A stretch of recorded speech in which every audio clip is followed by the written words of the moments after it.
Alright, let's scrape the absolute bottom of the barrel again. Mizkif. This guy is actually such a joke. He's clinging to his career like a barnacle on a particularly slow boat. Every time he looks like he's about to slip and fall into the abyss of irrelevancy, he apparently tries to drag someone else down with him. And here we are again. For anyone who hasn't been keeping track of this dumpster fire, Mizkif, or Matthew Renato, is the Twitch streamer and CEO of the organization OTK. Emiru, or Emily Shunk, is a high profile streamer, cosplayer, and his former roommate and partner. So, Emiru went live about 2 days ago now, finally opening up about her relationship with Mizkif. She did the thing the entire inner circle, those bootlickers and yes men, wanted her to avoid. She told the truth about what it was allegedly like living with that piece of garbage.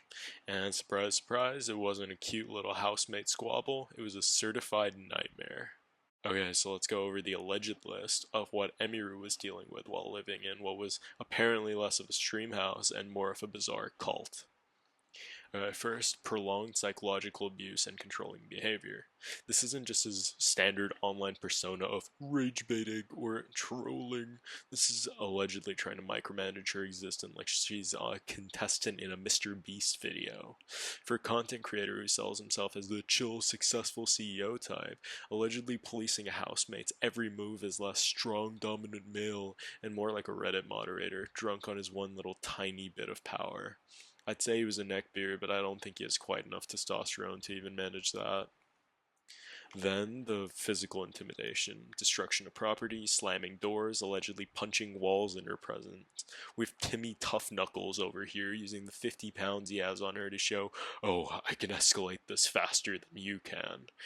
And then, the true masterpiece of human failure, driving recklessly and allegedly threatening suicide during arguments just to manipulate the outcome, using self harm as a weapon against a friend or a partner. I cannot stress the level of absolute adulterated chutzpah you need to be able to do that.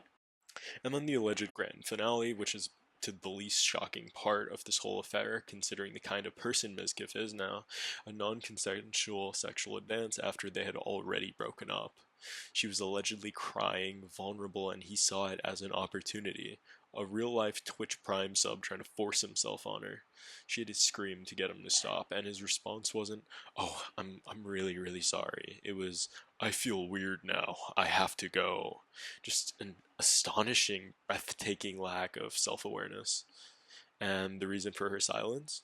He allegedly threatened to ruin her entire career if she spoke up, even allegedly saying that he would accuse her of causing the deaths of her own pet rabbits to smear her name. Who the hell thinks of that?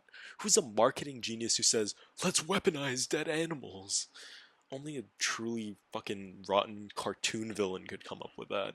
If Mizkif spent the same amount of time building gadgets as he did ruining the lives of the people around him, he'd be Dr. Doofenshmirtz.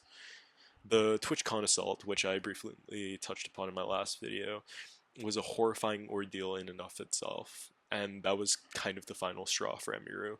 That feeling of fundamentally being unsafe is what made her realize that staying silent wouldn't protect her from the scumbag who lived 2 feet away. She's taking out multiple restraining orders in multiple states, and that should be the last word on the matter. Now for Mizkif's predictable, nauseating response. He goes live looking all scared and regretful, and what's the first piece of utter malarkey to come out of his mouth? He admits to the aggressive stuff. Yeah, I punched walls, I slammed doors, but he immediately tries to neutralize it by saying the relationship was, quote unquote, mutually abusive. Emiru threw things at me, he said. Right, pal, you're a grown man allegedly physically intimidating a woman, and your defense is that she, what, threw a novelty plushie at you?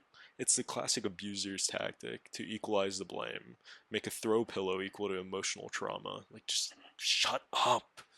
The true epitome of his dishonesty, though, was weaponizing her own feelings. He brings up a private letter she wrote him once, talking about wanting to get married and have kids. He uses her past, most vulnerable desires as proof that her current claims are somehow illegitimate or she's just a crazy ex. He's exploiting her fantasy of a future with him to defend himself from accusations of, alleged sexual assault and abuse. He's honestly a new record for being a reprobate.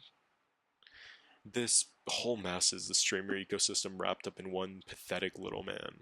Every relationship, every tear, every fight, it's just content now. It's just a storyline.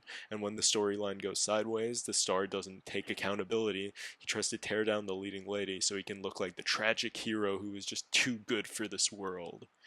The fact that OTK finally decided to dump his aft after she came forward is the bare minimum. It's a cosmic shame it took a victim getting the police involved for these streaming organizations to finally realize they might not want to be associated with a guy who allegedly behaves like an emotionally stunted terrorist. Emiru is finally out, dealing with this properly, and honestly, she's got my respect. Mizkif is just another rich, entitled stain on the industry who, hopefully, is finally running out of people willing to clean up his messes. And I think that's all I wanted to say today. Take care.